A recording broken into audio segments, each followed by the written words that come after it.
Afrique Université est une web TV panafricaine, universitaire et scientifique éditée à Yaoundé au Cameroun par l'Agence universitaire pour l'innovation.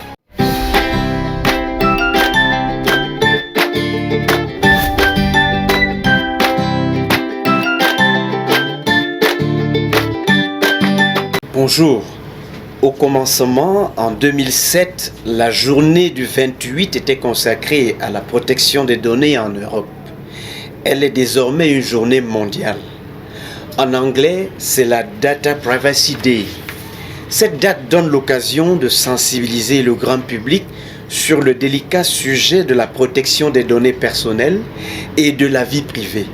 Des données à caractère personnel sont traitées sans cesse au travail, dans les rapports avec les pouvoirs publics, dans le secteur de la santé, lors de l'achat de biens ou de services, lors de voyages ou lors de recherches sur Internet.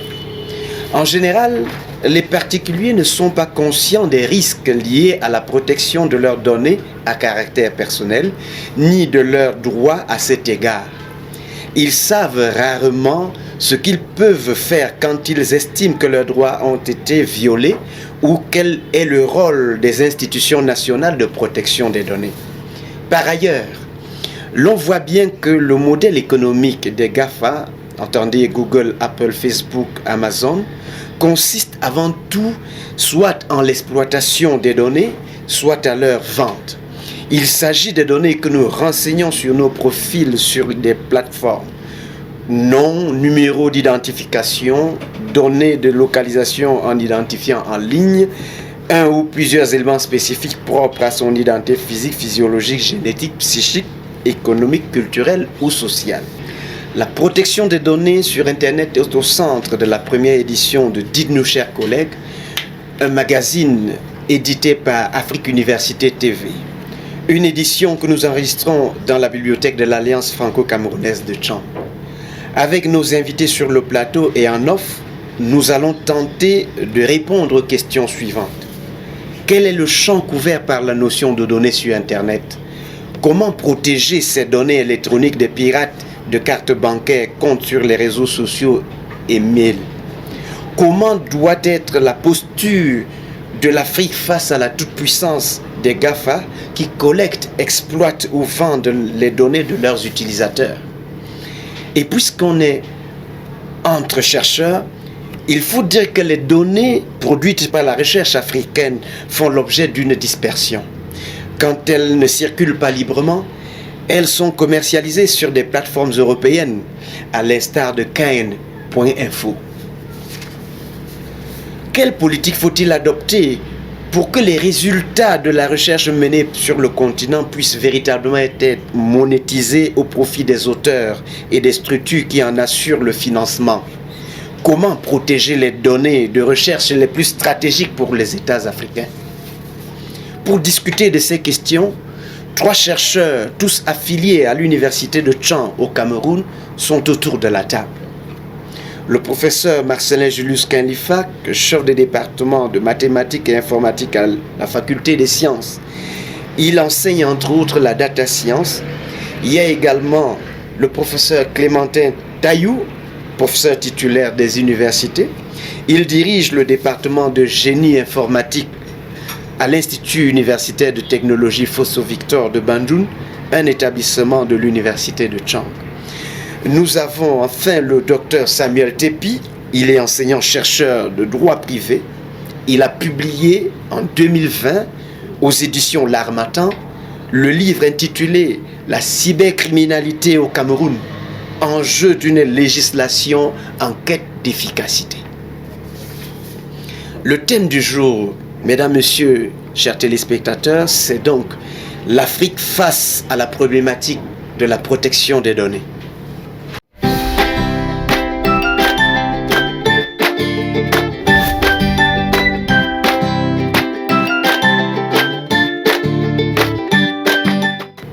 Professeur Quinlifac, professeur Taillou, professeur Tepi, Samuel, quel est le champ couvert par la notion de données sur Internet?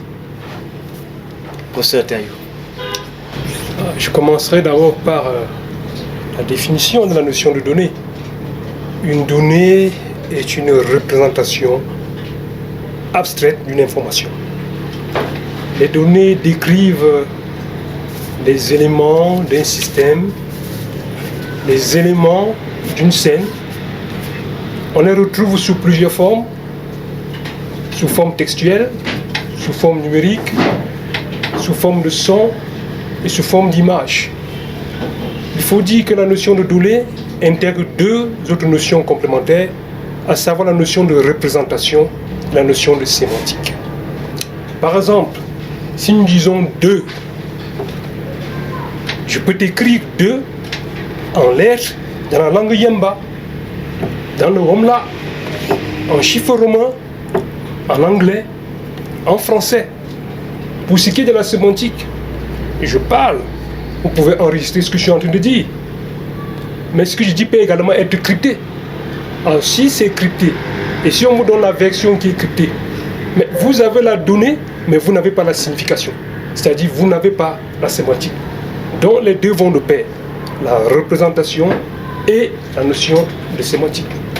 Je pourrais également dire qu'il y a un certain nombre de mots-clés qui gravitent fortement aujourd'hui autour de la notion de données. La notion de base de données, la notion de data lake, l'arc de données, qui est en réalité un fourre-tout de données, la notion de data warehouse, entrepôt de données. On voit qu'ici, les données sont organisées et bien structurées, comme les objets sont également bien organisés dans un entrepôt. Il y a également la notion de data mark. Là, il s'agit des données qui sont spécialisées dans un type d'affaires précis. Il y a également une notion qui est très forte aujourd'hui, la notion de data mining, qui est en fait la rencontre, le mariage entre la notion de données et l'intelligence. Il s'agit ici de faire sortir des données, c'est-à-dire d'extraire des données, des informations pertinentes, capables d'éclairer les managers des entreprises. Il y a également l'expression business intelligence. Et le business intelligence s'appuie en général sur le data mining. Professeur Kailifa, de votre point de vue, quel champ couvert par la notion de données sur Internet? Merci de m'avoir invité. Merci à tous les collègues du panel. Je dois dire que les données sont, avec les traitements, les principaux piliers des systèmes informatiques et numériques que nous connaissons aujourd'hui. Et il faut dire que les données doivent avoir une certaine représentation formelle, structurée, pour pouvoir être utiles dans ces systèmes. Et en termes d'enjeux, on retrouve les données dans pratiquement toutes les applications de gestion des entreprises. On les retrouve dans les applications d'échange, on les retrouve dans les applications de communication, notamment sur Internet avec les réseaux sociaux, où les données aujourd'hui sont de plus en plus présentes et peuvent faire l'objet des questionnements en matière de sécurité. Merci beaucoup. Je me tourne vers le docteur Tepi. Samuel, pour un juriste, quel est le champ couvert par la notion de données sur Internet? Merci déjà pour l'invitation. Je dois dire, pour moi le juriste, je dois partir de la Convention de l'Union africaine sur la cybersécurité et la protection des données personnelles. Parce que cette convention donne une définition claire de la notion de données personnelles. Alors cette convention dit, sont qualifiées de données personnelles toute information concernant une personne physique identifiée ou identifiable. Alors par cette définition, les rédacteurs de cette convention ont voulu donner à ce concept une définition globale, une acception globale, large, pouvant englober toutes sortes d'informations. Parce que dans cette définition, on peut relever 3 éléments. Le premier élément, c'est toute information.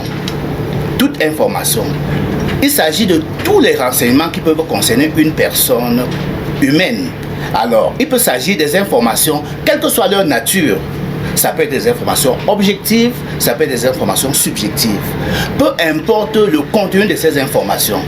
Ça peut être des informations qu'on a qualifiées de données sensibles, c'est-à-dire ces données qui sont relatives à la race, aux opinions religieuses, aux opinions politiques, à l'orientation sexuelle. Ça peut être des données qui concernent la vie privée ou bien la vie familiale. Ça peut être des données qui concernent les relations de la personne dans le cadre de son travail.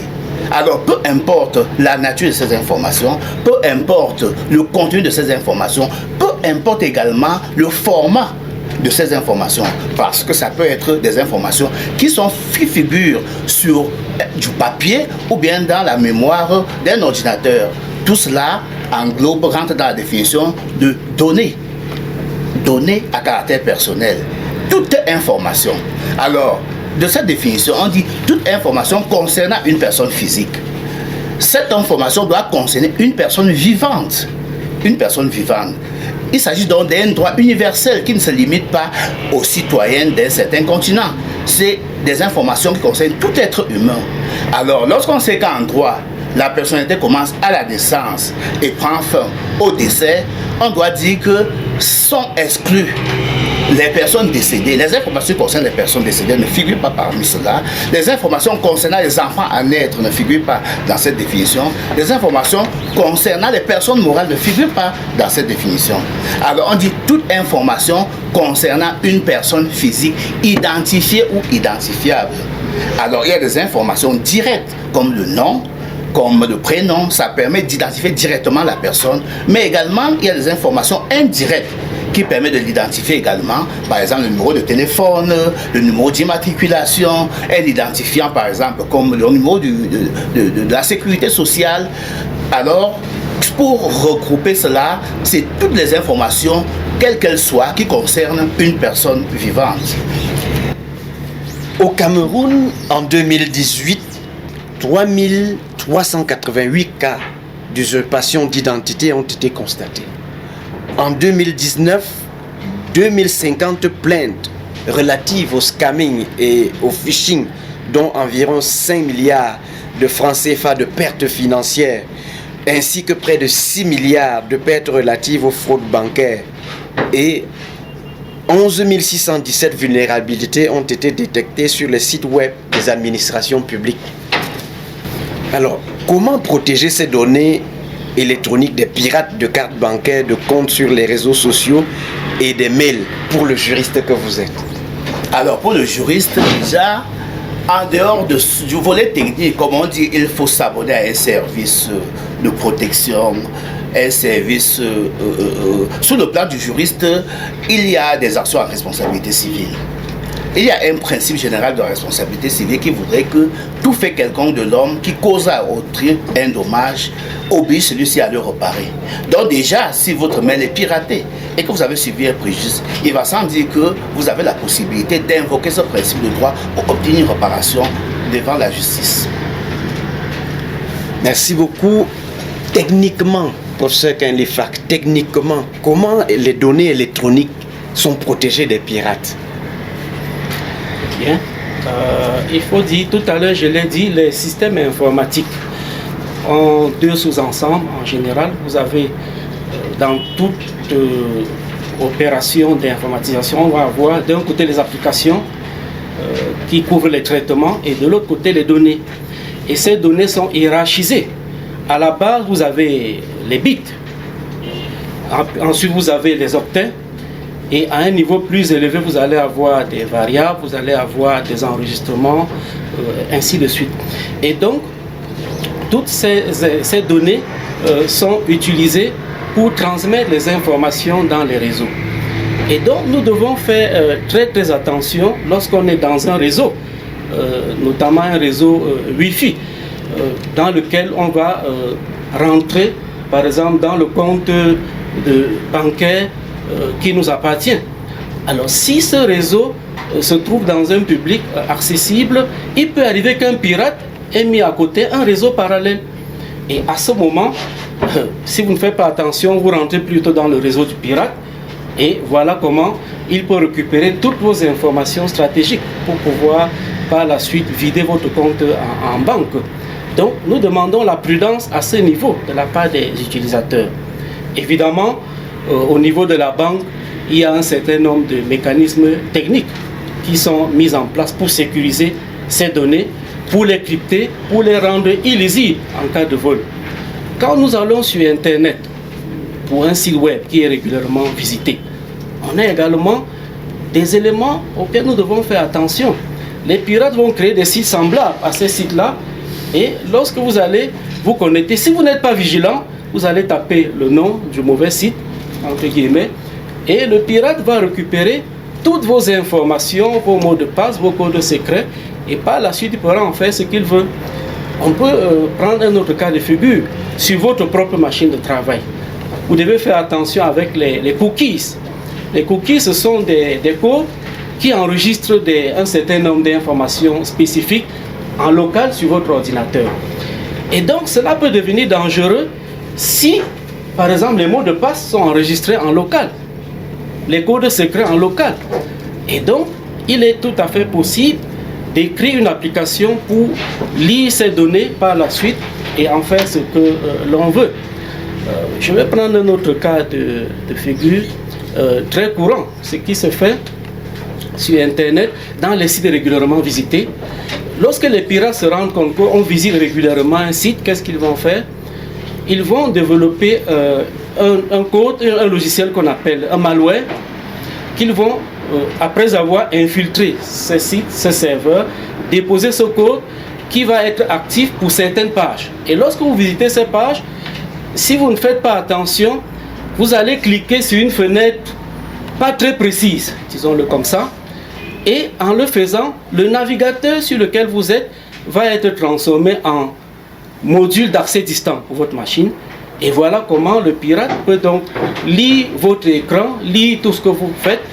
Il peut même activer votre caméra à distance, ce qui fait que il va pouvoir lire vos mots de passe, il va pouvoir lire tous vos codes, voir tout ce que vous faites. Il peut même filmer toutes vos activités, même dans votre chambre. Et c'est d'ailleurs pour cela que vous avez remarqué parfois sur Internet, vous avez des vidéos qui circulent, qui présentent la vie intime d'une personne. On se demande bien comment cela a pu arriver. Mais c'est simplement que les gens n'ont pas été vigilants en désactivant leur caméra lorsqu'ils se connectent sur Internet. Ils n'ont pas été vigilants de bien vérifier l'orthographe des mots de passe ou bien des sites web auxquels ils se connectent, j'allais dire.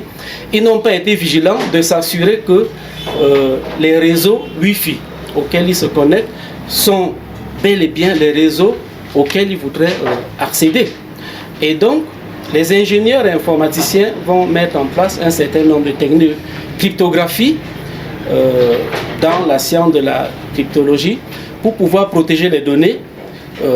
Les ingénieurs vont mettre en place les techniques de protection physique pour qu'on puisse avoir les difficultés à accéder même aux machines qui ont ces données-là.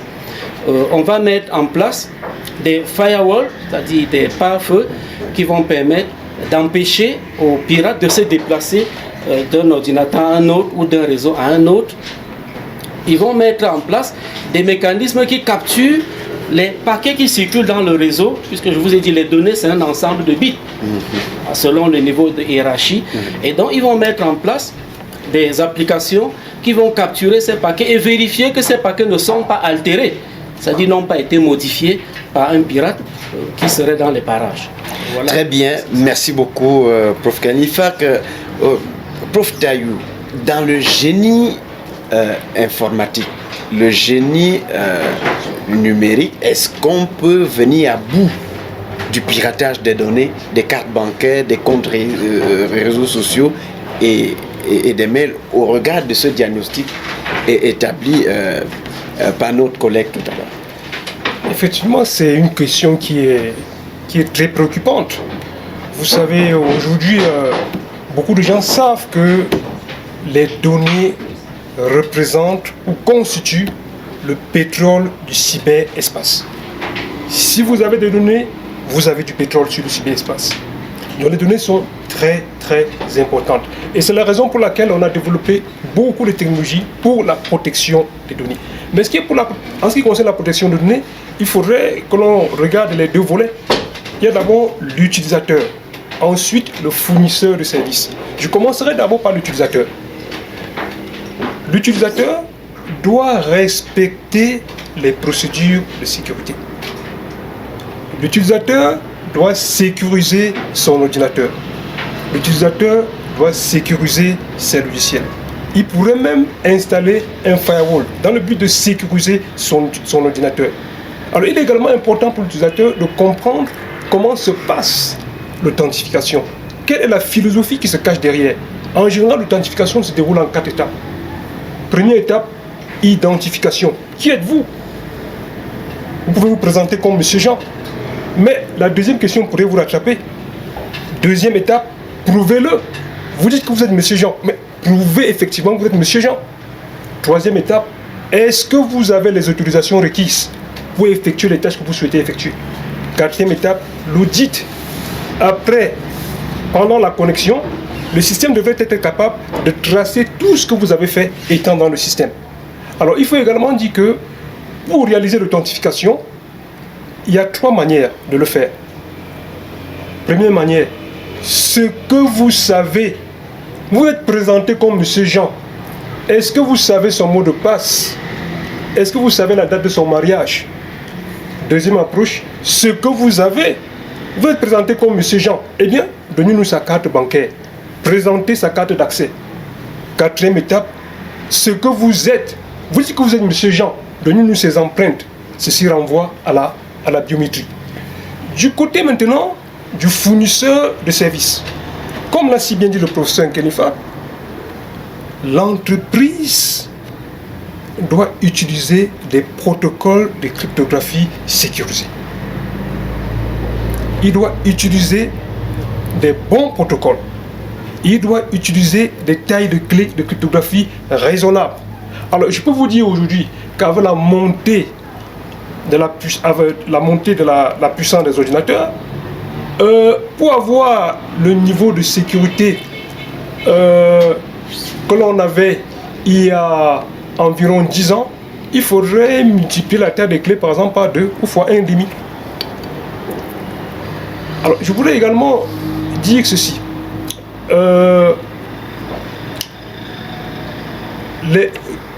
Au niveau des... Je voulais parler un peu des attaques. Alors, il faut savoir que les menaces sont classifiées en plusieurs. Le premier type de menace, en général, comment ça se passe les menaces dans la plupart des cas? Dans la plupart des cas, c'est ce qu'on appelle un man in the middle, c'est-à-dire quelqu'un qui se positionne entre les deux entités communicantes. Il essaie de capter les paquets, comme l'a dit le professeur Nkenifa. Alors, quand il capte les paquets, s'il réussit à décrypter ces paquets-là, il peut avoir un problème de confidentialité. Parce qu'en ce moment, il n'y a pas seulement les deux, il n'y a pas que les deux personnes qui sont impliquées dans la communication, qui sont au courant du contenu du paquet, il y a une tierce personne qui est également au courant du contenu du paquet. Et ça crée déjà une faille de sécurité. Alors, le man qui est au milieu là, l'homme qui est au milieu, man in the middle, il peut également modifier les paquets qui passent. Ça pose un problème d'intégrité. Il a modifié les données. C'est-à-dire celui qui va recevoir, il ne va pas recevoir la bonne information. Il va recevoir la mauvaise information. Alors, il y a des technologies qui permettent de contrecarrer ce type d'attaque.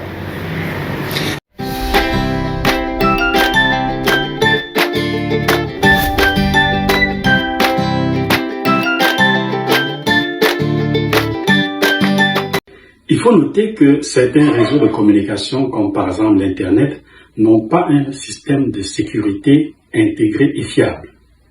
Pourtant, les utilisateurs, que ce soit des individus, des entreprises, y échangent des masses de données importantes.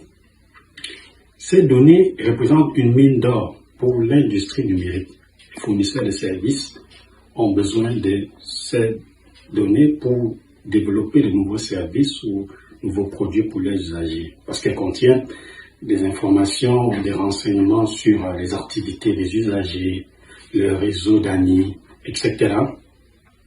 Et à côté d'eux, et parfois on a souvent des abus, comme les médias ont rapporté très souvent dans l'utilisation des données confidentielles des usagers.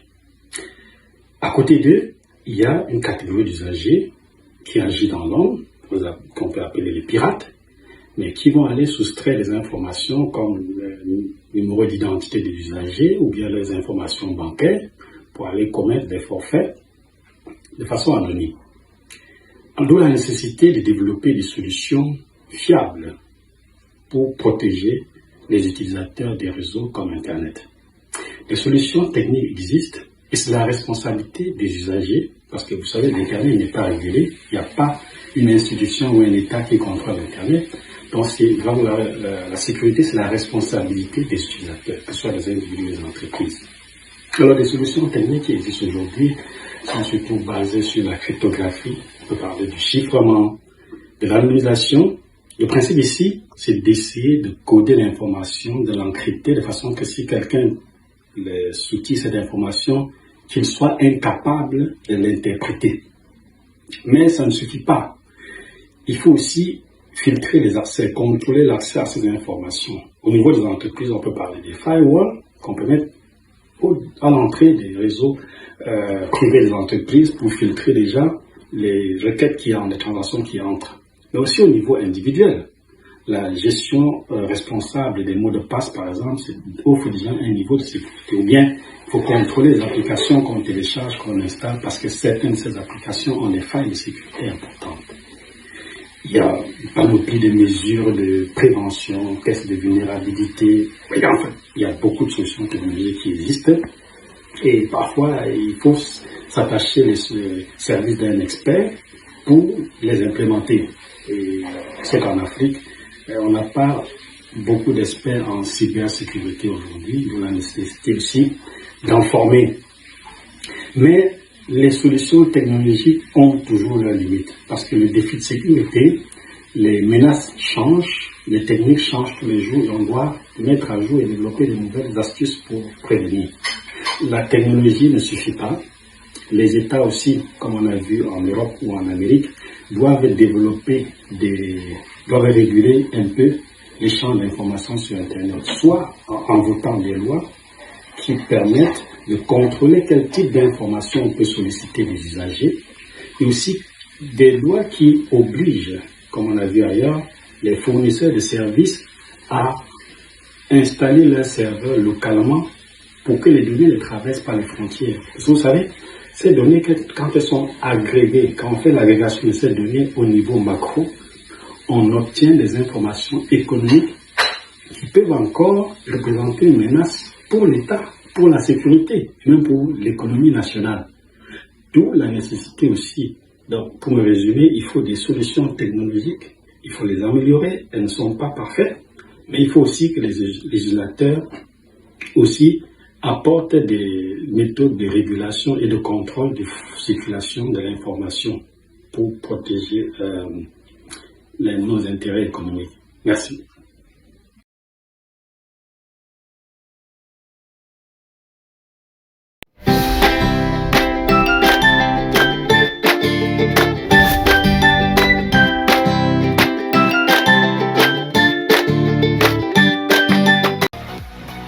Afrique Université est une web TV panafricaine, universitaire et scientifique éditée à Yaoundé au Cameroun par l'Agence universitaire pour l'innovation.